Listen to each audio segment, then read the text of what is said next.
ओम शांति 7/7/2022 के बाबा के साकार अनमोल धारणा युक्त मधुर महावाक्य हैं। मीठे बच्चे 21 जन्मों के लिए रावण की जंजीरों से लिबरेट होना है तो क्या करें? बाप की श्रीमत पर चलो। बाबा आते ही हैं तुम्हें सब दुखों से लिबरेट करने। क्वेश्चन है, सबसे भारी मंजिल कौन सी है जिसका पुरुषार्थ बहुत काल से चाहिए? आंसर, अंत काल में एक बाप की याद रहे और कोई याद ना आए, ये बहुत भारी मंजिल है। अगर कोई याद आया तो इसी दुनिया में जन्म लेना पड़े।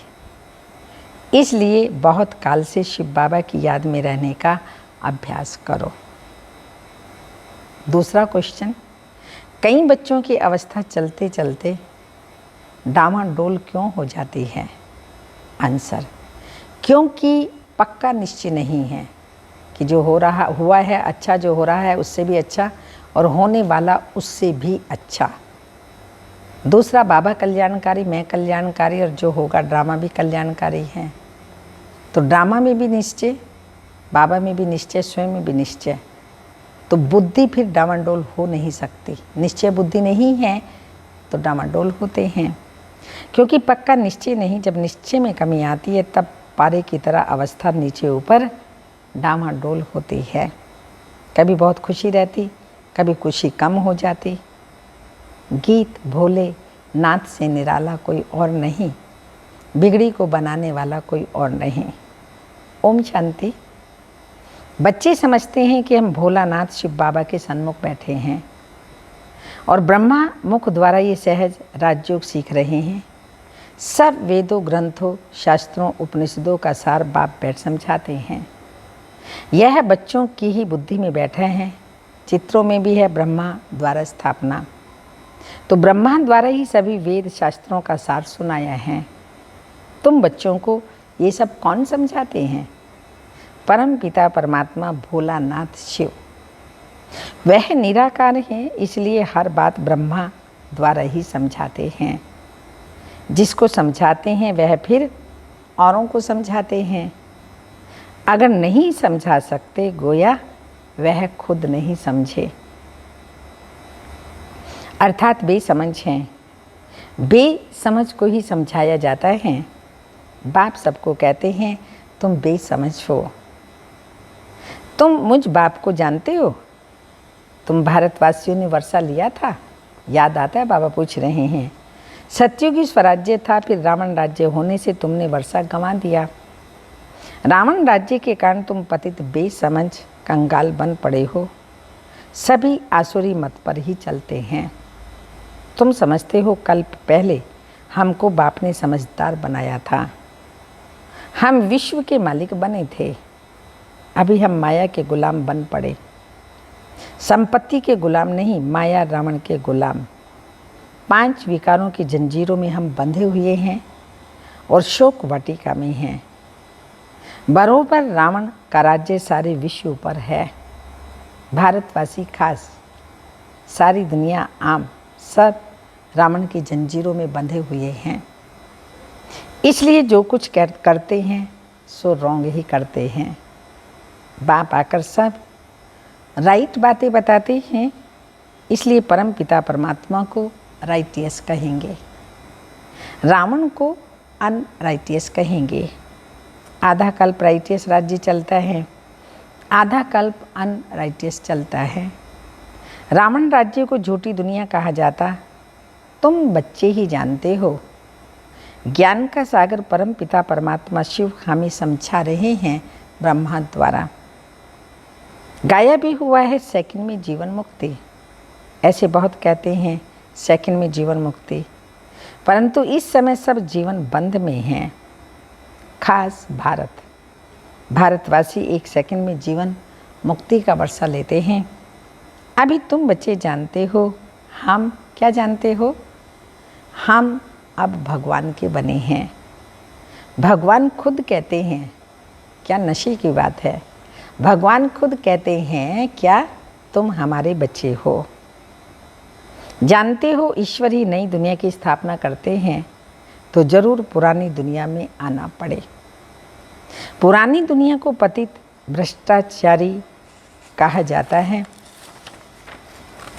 सभी भगवान को बुलाते हैं, हमारे जीवन को मुक्त करो, दुख से लिबरेट करो। मनुष्य जानते नहीं कि दुख का राज्य कब और कौन स्थापन करते हैं। भले शास्त्र बहुत पढ़े हुए हैं, विद्वान पंडित आदि हैं जिन्हें घमंड बहुत है, परंतु कोई ऐसा नहीं जो सेकंड में जीवन मुक्ति किसी को दे सके।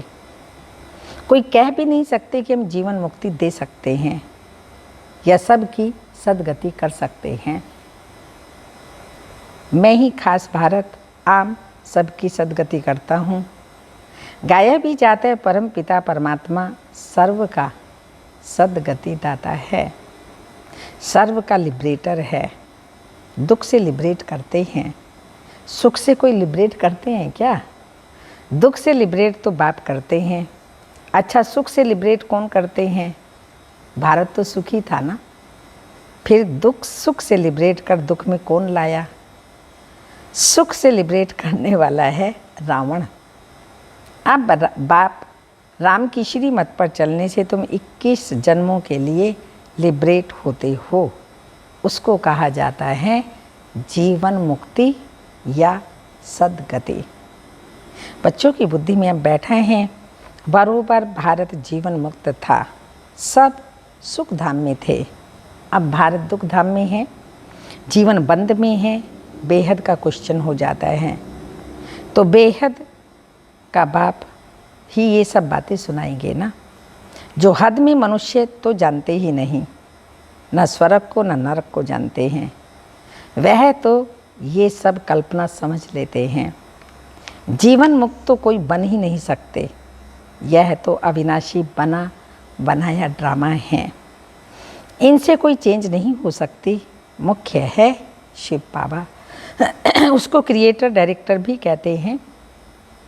ब्रह्मा विष्णु शंकर का भी पार्ट है, जगत अम्बा जगत पिता का भी पार्ट है, देवी देवताओं का भी पार्ट है। फिर इस्लामी बोधि आदि आदि अपना अपना पार्ट बजाने आते हैं। वही पार्ट फिर सबको बजाने हैं। कौन सा? जो कल्प पहले बजाया था। फिर पार्ट में एक धर्म हो जाएगा। सतयुग में जो पार्ट बजेगा वहाँ पर एक आदि सनातन देवी देवता धर्म हो जाएगा। फिर दूसरे धर्म वाले अपने समय पर अपना पार्ट रिपीट करेंगे। अभी तुम जानते हो इस समय ब्राह्मण कुल की रिपीटेशन है। प्रजापिता ब्रह्मा से ब्राह्मण कुल की स्थापना होती है। उनको ब्राह्मण संप्रदाय कहा जाता है। क्राइस्ट से क्रिश्चियन संप्रदाय की रचना हुई। परम पिता परमात्मा ने ब्रह्मा और ब्रह्मा द्वारा ब्राह्मण संप्रदाय रची, तो फिर वह इतने सब मुखवंशावली होंगे। कुखवंशावली तो हो न सके। कहते हैं ना, तुम मात पिता हम बालक तेरे। तो ये सब एडॉप्टेशन, एडॉप्टेड चिल्ड्रन हैं। यह है ही एडॉप्टेशन। पहले ब्रह्मा को एडॉप्ट किया, फिर ब्रह्मा द्वारा ब्राह्मण ब्राह्मणियाँ एडॉप्ट होते हैं। तुम जानते हो हम शिव बाबा के पोतरे ब्रह्मा के बच्चे हैं। पहले एक ब्राह्मणों का कुल है, बड़ा भारी कुल है, अभी ही एडॉप्ट करते हैं, फिर कभी यह एडॉप्टेशन होती नहीं। सन्यासियों की होती हैं, वह अपने जिज्ञासुओं को एडॉप्ट करते हैं। कहेंगे तुम हमारे फॉलोअर्स कहला न सको, घर बार छोड़ कपनी पहने तब फॉलोअर्स कहा जाए। यहाँ तुम हो ब्राह्मण, तुमको यही सच्चा सहज राज्यों का सबको रास्ता बताना है, कुछ ना कुछ समझाना है। एक सेकंड में बाप से वर्षा मिलता है, परम पिता परमात्मा से जरूर मुक्ति जीवन मुक्ति का ही वर्षा मिलेगा। शिव बाबा को ही याद करना है। सब आत्माओं का बाप है शिव। उनको याद करने से तुम स्वर्ग का मालिक बनेंगे। लौकिक बाप को याद करने से स्वर्ग के मालिक नहीं बनेंगे। भल घर बार में रहो, परंतु शिव बाबा को याद करो। हम आत्मा शिव बाबा की संतान हैं, इसी निश्चय में रहना है। पूरा निश्चय न होने से अवस्था डामाडोल होती है। जैसे पारा होता है ना, अभी अभी खुशी का पारा चढ़ा, अभी अभी भूल जाएंगे। अभी बाप कहते हैं तुमको घर वापस जाना है, फिर आकर नई खाल लेंगे। सतयुग में आएंगे, नया शरीर लेंगे। तुम जानते हो हम पुनर्जन्म लेते आए हैं। सर्प के लिए पुनर्जन्म की बात ही नहीं होती। वो एक खल छोड़ता है, दूसरा लेता है। जैसे कंजली कपड़ा होता है, तो इस तरह से पुनर्जन्म की बात ही नहीं होती। वह एक पुरानी खाल छोड़ दूसरी नई ले लेते हैं। वैसे तुमको भी बदलना है। तो सतयुग में भी हम ऐसे ही करेंगे, ऐसा ही होगा। इसलिए सतयुग में मरना शब्द होता ही नहीं है। वैसे तुमको भी बदलना है। मनुष्य जब बूढ़े होते हैं तो कहते हैं अब जाना है, तो झट साक्षात्कार होता है। अभी हम बालक बनने वाले हैं। उनको पता है कि अभी हम शरीर छोड़ बालक बनेंगे, फिर सतो प्रधान शरीर मिलेगा। पुरानी शरीर को जर्जरी भूत कहा जाता है। दुनिया भी पहले नहीं होती है, फिर कला कम होती जाती है। इसलिए 4 भाग रखा है। स्वस्तिका बनाते हैं 4 भाग। तो बाबा ने भी सृष्टि चक्र बनाया है, 4 भाग हैं। सतयुग, त्रेता, द्वापर, कलयुग। कलयुग का अंत सतयुग का आदि बीच का है पुरुषोत्तम कल्याणकारी युग। तो बाबा ने कहा इसलिए 4 भाग बनाते हैं। कहते हैं कल्प की आयु, दुनिया भी पहले नहीं होती है, फिर कला कम होती जाती है, इसलिए 4 भाग रखा गया है। कहते हैं कल्प की आयु तो बहुत बड़ी है। कल्प में 84 लाख योनियाँ लेनी पड़ती हैं। तुमने तो कल्प को छोटा कर दिया, फिर दुख देखो कितना है। लाखों वर्ष आयु लगाने से समझते हैं 84 लाख जन्म होते होंगे। ये बाप बैठ समझाते हैं। ये कभी भूलना नहीं चाहिए। स्टूडेंट टीचर को कभी भूलते नहीं हैं। तुम भी जानते हो हम पढ़ने आते हैं ईश्वरीय क्लास में। मुरली सब सेंटर्स वाले सुनते हैं। पढ़ाने वाला तो एक ज्ञान का सागर ही ठहरा। सारे सेंटरों में एक ही मुरली चलती है, पढ़ाने वाला एक बाबा ही हैं। उनको ही ज्ञान का सागर, पतित पावन, सर्व का सद्गति दाता कहा जाता है। सर्व अर्थात भारत, सभी खंड आ जाते हैं। तुम हो ईश्वरीय संतान। तुम ईश्वर द्वारा जितना पढ़ेंगे उतना उच्च पद पाएंगे। पढ़ाई भी बड़ी सहज है, सिर्फ 2 अक्षर याद करने हैं। तुम कोई को भी कह सकते हो परम पिता परमात्मा बेहद के बाप को याद करो, तो तुमको स्वर्ग में बेहद का सुख मिलेगा। बस एक बाप को याद करो। अंत काल में अगर कोई दूसरा याद आया तो अंत काल जो स्त्री सिमरे आदि आदि ऐसे जन्म में जाएंगे। बाप कहते हैं मंजिल बहुत भारी है, सावधानी से सीढ़ी पर संभल कर चलना है। 1-2 को सावधान करते रहना है। शिव बाबा को याद करते रहो। बाप बैठ बच्चों को समझाते हैं, बच्चे इन गुरुओं का भी मुझे उद्धार करना है। तुम माताओं के द्वारा, तुम माता गुरु बिगर कोई का भी उद्धार नहीं होना है। माता को ही निमित्त रखा जाता है। जगदम्बा मुख्य है ना, उनका देखो कितना प्रभाव है। ब्रह्मा का इतना नहीं है, सिर्फ पुष्कर में मंदिर है, वहाँ पर बहुत करके पुरुष ही जाते हैं। अम्बा का बहुत मान है। जहाँ तहाँ देवियों के मंदिर पर बहुत मेले लगते हैं। गुरुओं की मत पर चलते चलते बहुत धक्के खाए, फायदा क्या हुआ? कुछ भी नहीं। उतरती कला होने से भारत को पतित तो बनना ही है, वापिस कोई जा नहीं सकते। तुम समझ गए हो, जो भी मनुष्य मात्र हैं सब पतित हैं, जर्जरी भूत अवस्था में हैं, उसमें सब आ जाते हैं। इस दुनिया में मनुष्यों को कितना दुख है, कदम कदम पर दुख बढ़ता ही जाता है। तुम बच्चे समझते हो बाहर तो बिल्कुल बेसमझ है, बाप को ही नहीं जानते। कहते भी हैं तुम माता पिता, ज़रूर वह स्वर्ग रचने वाला है, जो होकर जाते हैं फिर उनका गायन चलता है। अब तुम जानते हो कि फिर से स्वर्ग की स्थापना हो रही है। जब स्वर्ग था तो दूसरे कोई नहीं थे, अब दूसरे सब हैं, तो ये धर्म नहीं है। फाउंडेशन है ही नहीं। अब वह जो आदि सनातन देवी देवता धर्म था उसकी फिर से स्थापना हो रही है। आधा कल्प तक फिर और कोई धर्म निकलते नहीं, एक ही धर्म रहेगा। आधा कल्प सूर्यवंशी चंद्रवंशी स्वराज्य, यह है तुम्हारा ईश्वरीय जन्म सिद्ध अधिकार। Heavenly God fatherly birth right है। हम अपने स्वर्ग की स्थापना कर रहे हैं, राज्य करने के लिए लायक बन रहे हैं। वही हमको पढ़ाते हैं, लायक बनाते हैं, रोज़ रोज़ समझाते हैं। वही माना शिव बाबा ही हमको रोज़ रोज़ समझाते हैं, पक्का करने के लिए समझाते हैं। माया तुम्हें याद करने नहीं देगी, तुम कितनी भी कोशिश करो बाबा को याद करने के लिए तो युद्ध चलती है ना। बाप बैठ रास्ता बताते हैं क्या करो, तुम कर्म योगी भी हो। हाँ, बच्चे आदि तंग करने लगते हैं, रो नरक है ना, दुख देने वाली संतान हैं। वहाँ होते हैं सुखदायी संतान, क्योंकि सुख धाम है ना। वहाँ कोई ऐसी चीज़ होती नहीं जिससे दुख हो व मैलापन हो। यहाँ तो कितना दुख है। बीमारियाँ भी कैसी कैसी गंदी निकलती हैं। आगे थोड़ी थी, कैंसर की बीमारी का नाम भी नहीं सुना था। स्वर्ग में कोई बीमारी होती नहीं। जब आसुरी राज्य शुरू होता है तब ये गंदी बीमारियाँ शुरू होती हैं। ये भी ड्रामा बना हुआ है। स्वर्ग में कितनी सुंदर गायें होती हैं। कहते हैं कृष्ण के पास ऐसी ऐसी अच्छी गाय थी, तो उनको भी ग्वाला बना दिया है। कृष्ण कोई ग्वाला थोड़ी था। तुम कहेंगे शिव बाबा ने यह चैतन्य ह्यूमन गाय चराई हैं। ज्ञान घास खिलाते हैं, रोज़ बाबा बच्चों को ज्ञान की घास खिलाते हैं।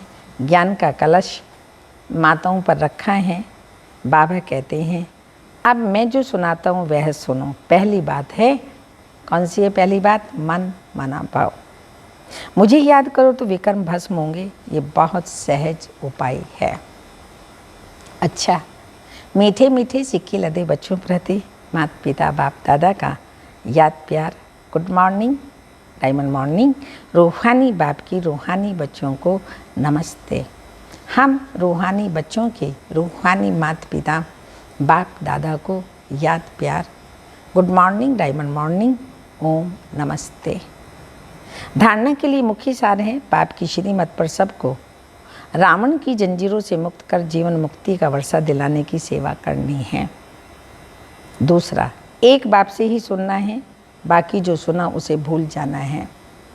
मंजिल भारी है, इसलिए एक दो को सावधान करते बाप की याद दिलाते उन्नति को पाना है। वरदान, सत्यता की हिम्मत से विश्वास का पात्र बनने वाले बाप व परिवार के स्नेही भाव। विश्वास की नाव सत्यता है, दिल और दिमाग की ऑनेस्टी है, तो सबके ऊपर बाप का परिवार का स्वतः ही दिल से प्यार और विश्वास होता है। विश्वास का कारण फुल अधिकार उसको दे देते हैं। वे स्वतः ही सबके स्नेही बन जाते हैं। इसलिए सत्यता की हिम्मत से विश्वास पात्र बनो। सत्य को सिद्ध नहीं करो, लेकिन सत्य सिद्ध स्वरूप बन जाओ, सिद्धि स्वरूप बन जाओ, तो तीव्र गति से आगे बढ़ते रहेंगे। स्लोगन, सबसे अधिक धनवान वह है कौन? सबसे अधिक धनवान वह है जिसके पास शांति व पवित्रता का खजाना है। शांति व पवित्रता का खजाना जिसके पास है वो सबसे बड़ा धनवान है, संपत्तिवान है। अमृत वेले की पॉइंट, जैसे अंत में आत्माएं जो संस्कार ले आती हैं वही मर्ज होते हैं, फिर वही संस्कार इमर्ज होंगे। इस रीति से यह दिन को जब समाप्त करते हो तो संस्कार न्यारे और प्यारेपन के हो गई है ना। देखो अपने संस्कारों को ब्रह्मा बाबा से टैली करो। जो बाबा कह रहे हैं ऐसे संस्कार ब्रह्मा बाप समान हो गए हैं। इसी संस्कार से जो जाने से फिर दूसरे दिन भी इन संस्कारों की मदद मिलती है। इसलिए रात के समय शक्ति से पुराने खाते को समाप्त कर देना चाहिए, हिसाब चुकतो कर देना चाहिए। अच्छा, ओम शांति।